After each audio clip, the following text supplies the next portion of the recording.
এনেহৰ ৰঙালী বিহুলৈ মাজত মাত্ৰ এটা মাহ। বিহুলৈ এমাহ বাকী থকাৰ সময়ত ৰাজ্যজুৰি বিহু নাচ আৰু ঢোল-বাদনৰ কৰ্মশালাসমূহ আৰম্ভ হৈছে। গোলাঘাটৰ ঐতিহ্যমণ্ডিত চীনাতলী বৰনামঘৰৰ দ্বাৰা গঠন হোৱা শিক্ষা আৰু সাংস্কৃতিক সমিতিৰ উদ্যোগত চীনাতলী উচ্চতৰ মাধ্যমিক বিদ্যালয়ৰ খেলপথাৰত ঢোল-বাদন আৰু বিহু নাচৰ এক মাহেকজোৰা কৰ্মশালা আৰম্ভ হৈছে।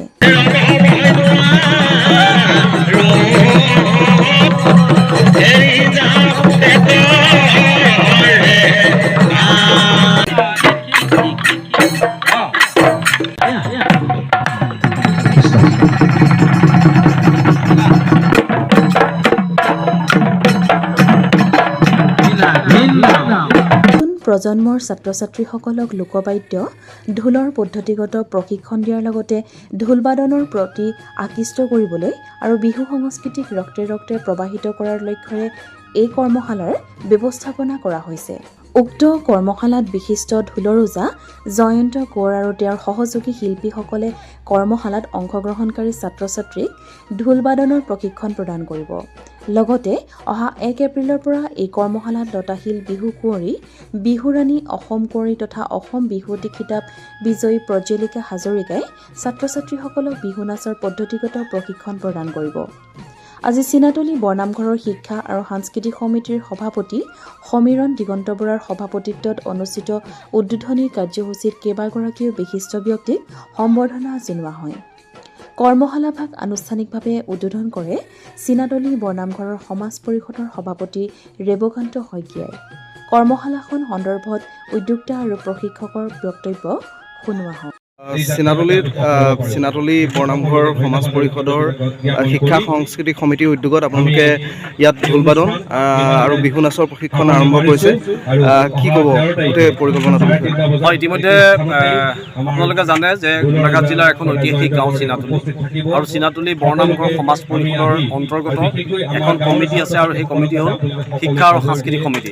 শিক্ষা আৰু সাংস্কৃতিক সমিতিয়ে গাঁওখনৰ বিভিন্ন দিশত শিক্ষাই হওক বা সাংস্কৃতিকে হওক এই দিশত ইতিমধ্যে কাম কৰে, আৰু সেই শিক্ষা আৰু সাংস্কৃতিক সমিতিয়ে এইবাৰ এমহীয়া এটা ঢোলৰ কৰ্মশালাৰ আয়োজন কৰিছে আৰু 10 দিনীয়া এক নাচৰ কৰ্মশালাৰ আয়োজন কৰিছে। আৰু যি সেই ঢোলৰ কৰ্মশালা, সেই ঢোলৰ কৰ্মশালা আজি 9 এপ্ৰিলৰ পৰা আৰম্ভ হৈছে, আৰু যিহেতু আমাৰ পৰীক্ষা শেষ হোৱা নাই, আজি আমি আৰম্ভণি কৰিলোঁ, আৰু অহা 10, 11, 12 3 দিন বন্ধ থাকিব। পুনৰ 13 তাৰিখৰ পৰা আমাৰ এই যি ঢোলৰ কৰ্মশালা আৰম্ভ হ'ব। গতিকে আমাৰ লক্ষ্যৰ উদ্দেশ্য হ'ল যে এই গাঁওখনৰ লগতে সমীপৱৰ্তী অঞ্চলসমূহৰ উঠি অহা প্ৰজন্মক আমি যাতে আমাৰ নিজৰ সংস্কৃতিৰ প্ৰতি কিছু আভাস দিব পাৰোঁ, তাৰে আমাৰ এটা প্ৰচেষ্টা আছে। আৰু সেই অসমৰ এগৰাকী খ্যাতনামা ঢুলীয়া শিল্পী ঢুলীয়া ওজা জয়ন্ত কোঁৱৰ আৰু তেখেতৰ 3 গৰাকী সহযোগী ইতিমধ্যে আমাৰ মাজত উপস্থিত হৈ এই এমহীয়া যি ঢোলৰ কৰ্মশালা, ঢোল বাদ্যৰ কৰ্মশালা, এই কৰ্মশালাৰ ইতিমধ্যে তেখেতে প্ৰশিক্ষণ প্ৰদান কৰিব, ঢোল বাদ্য শিকাব। আৰু আজি আমাৰ আনুষ্ঠানিক শুভ উদ্বোধন ইতিমধ্যে হ'ল। চীনাতলী বৰনামঘৰ সমাজ পৰিষদৰ সন্মানীয় সভাপতি ৰেবকান্ত শইকীয়াই আজি আমাৰ অনুষ্ঠানটোৰ শুভ উদ্বোধন কৰিলে। গতিকে আজি প্ৰথম দিনটোতে আমি দেখিলোঁ যে পৰীক্ষাৰ মাজতো 10জন ছাত্ৰ-ছাত্ৰী আহি আজি আমাৰ ঢোল বাদ্যৰ কৰ্মশালাত শিক্ষা গ্ৰহণ কৰিলে, ঢোলৰ শিক্ষা গ্ৰহণ কৰিলে। আৰু 13 তাৰিখৰ পৰা আমাৰ কমেও 60জনৰ ওপৰত ছাত্ৰ-ছাত্ৰীয়ে ইতিমধ্যে আমাৰ ফৰ্ম নি তেখেতসকলে আমাক জমা দিছে যে পৰীক্ষা শেষলৈ আহিব। 13 মাৰ্চৰ পৰা প্ৰায় 60গৰাকী ছাত্ৰ-ছাত্ৰী আমাৰ এই ঢোল বাদ্যৰ কৰ্মশালালৈ আহিব, আৰু প্ৰায় 200ৰো অধিক নাচনী, সৰু ডাঙৰ মিলাই 200ৰো অধিক নাচনীয়ে অহা 1 এপ্ৰিলৰ পৰা 10 এপ্ৰিললৈকে আমাৰ যি নাচৰ কৰ্মশালা হ'ব তাত অংশগ্ৰহণ কৰিব। আৰু নাচৰ কৰ্মশালাৰ কাৰণে জানি ভাল পাব যে অসমৰ এগৰাকী খ্যাতনামা বিহু কুঁৱৰী, বৰ বিহুৱতী লতাশিলৰ বিহু কুঁৱৰী, তাত ইতিমধ্যে অসমৰ বিভিন্ন প্ৰান্তত তেখেতে সেই খিতাপ অৰ্জন কৰিবলৈ সক্ষম হৈছে। বৰ বিহুৱতী যোৰহাটৰ প্ৰাঞ্জলিকা হাজৰিকা, তেখেতে 10 দিন আমাৰ ইয়াত যিসকল নাচনী থাকিব তেখেতসকলক নাচ শিকাব।